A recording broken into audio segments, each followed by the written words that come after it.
श्री परमात्मने नमः। श्री चैतन्य चरित्रावली अध्याय पूर्व बंगाल की यात्रा।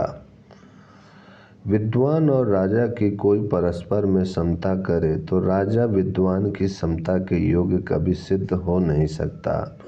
कारण कि राजा की तो अपने ही देश में मान प्रतिष्ठा होती है, किंतु विद्वान जहाँ भी जाता है वहीं उसकी पूजा प्रतिष्ठा होती है।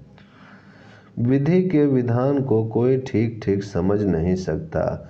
जिसके पास प्रचुर परिमाण में भोज्य पदार्थ हैं उसे पाचन शक्ति नहीं, जिसकी पाचन शक्ति ठीक है उसे यथेष्ट भोज्य पदार्थ नहीं मिलते। विद्वानों के पास धन का अभाव है, जिनमें विद्या बुद्धि नहीं, उनके पास आवश्यकता से अधिक अर्थ भरा पड़ा है। जहाँ धन है वहाँ संतान नहीं, जहाँ बहुत संतान है वहाँ भोजन के लाले पड़े हुए हैं। इसी बात से तो खींचकर किसी कवि ने ब्रह्मा जी को बुरा भला कहा है। वे कहते हैं, कवि की दृष्टि में ब्रह्मा जी ने सृष्टि रचने में बड़ी भारी भूल की है। देखिए सुर्ण कितना सुंदर है, उसमें यदि सुगंध होती तो फिर उसकी उत्तमता का कहना ही क्या था। ईख के टंडे में जब इतनी मिठास है, तब यदि उसके ऊपर कहीं फल लगता तो वह कितना स्वादिष्ट होता। ब्रह्मा जी उस पर फल लगाना ही भूल गए। चंदन की लकड़ी में जब इतनी सुगंध है तो उस पर कहीं फूल लगता होता तो उसके बराबर उत्तम फूल संसार में और कौन हो सकता। सो ब्रह्मा जी को उस पर फूल लगाने का ध्यान ही न रहा। विद्वान लोग बिना रुपए पैसे के ही आकाश पाताल एक कर देते हैं। यदि उनके पास कहीं धन होता तो इस सृष्टि की सभी विषमता को दूर कर देते। सो उन्हें दरिद्री ही बना दिया, साथ ही उनकी आयु भी थोड़ी बनाई। इन सब बातों को सोचकर कवि कहता है कि इसमें बेचारे ब्रह्मा जी का कुछ दोष नहीं। मालूम पड़ता है सृष्टि करते समय ब्रह्मा जी को कोई योग सलाह देने वाला चतुर मंत्री नहीं मिला, इसीलिए जल्दी में ऐसी गड़बड़ी हो गई। मंत्री के अभाव में हुई हो अथवा उन्होंने जानबूझकर की हो, यह गलती तो ब्रह्मा जी से जरूर ही हो गई कि उन्होंने विद्वानों को निर्धन ही बनाया। विद्वानों को पराये धन के लिए सदा पर मुखापेक्षी ही बनना पड़ता है।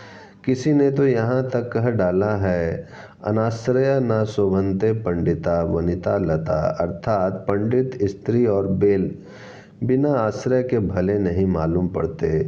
बेचारे पंडितों को वनिता लता के साथ समानता करके उनकी व्यथा को और भी बढ़ा दिया है। जिस समय की हम बातें कह रहे हैं उस समय संस्कृत विद्या की आज की भांति दुर्गति नहीं थी। भारत वर्ष भर में संस्कृत विद्या का प्रचार था। बिना संस्कृत पढ़े कोई भी मनुष्य सभ्य कहला ही नहीं सकता था। बंगाल में ब्राह्मण ही संस्कृत विद्या के पंडित नहीं थे, किंतु कायस्थ वैश्य तथा अन्य जाति के कुलीन पुरुष भी संस्कृत विद्या के पूर्ण ज्ञाता थे। उस समय पंडितों की दो ही वृत्तियां थीं, या तो पठन पाठन करके अपना निर्वाह करें या किसी राजसभा का आश्रय लें। पंडित सदा से ही दरिद्र होते चले आए हैं। इसका कारण एक कवि ने बहुत ही सुंदर सुझाया है। उसने एक इतिहास बताते हुए कहा है कि ब्रह्मा जी के सुकृति लक्ष्मी और दुष्कृति दरिद्रता दो कन्याएं थीं। सुकृति बड़ी थी, इसीलिए विवाह के योग हो जाने पर ब्रह्मा जी ने उसे बिना ही सोचे समझे मूर्ख को दे डाला। मूर्ख के यहाँ उसकी दुर्गति देखकर ब्रह्मा जी को बड़ा पश्चाताप हुआ। तभी से वे दूसरी पुत्री दुष्कृति के लिए अच्छा सा वर खोज रहे हैं।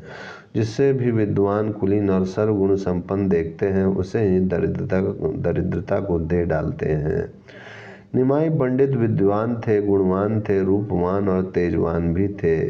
भला ऐसे योग वर को ब्रह्मा जी कैसे छोड़ सकते थे। उनके यहाँ भी दरिद्रता का साम्राज्य था, किंतु वह निमाई पंडित को तनिक व्यथा नहीं पहुँचा सकती। उनके सामने सदा हाथ बांधे दूर ही खड़ी रहती थी। निमाई उसकी जरा भी परवाह नहीं करते थे। उन दिनों योग्य और नामी पंडित देश विदेशों में अपने योग्य छात्रों के साथ भ्रमण करते थे। सद्गृहस्थ उनकी धन, वस्त्र और खाद्य पदार्थों के द्वारा पूजा करते थे। आज की भांति पंडितों की उपेक्षा कोई भी नहीं करता था। निमाई की भी पूर्व बंगाल में भ्रमण करने की इच्छा हुई। उन्होंने अपनी माता की अनुमति से अपने कुछ योग्य छात्रों के साथ पूर्व बंगाल की यात्रा की। उस समय लक्ष्मी देवी को अपने पितृगृह में रख गए थे। ओम शांति शांति शांति।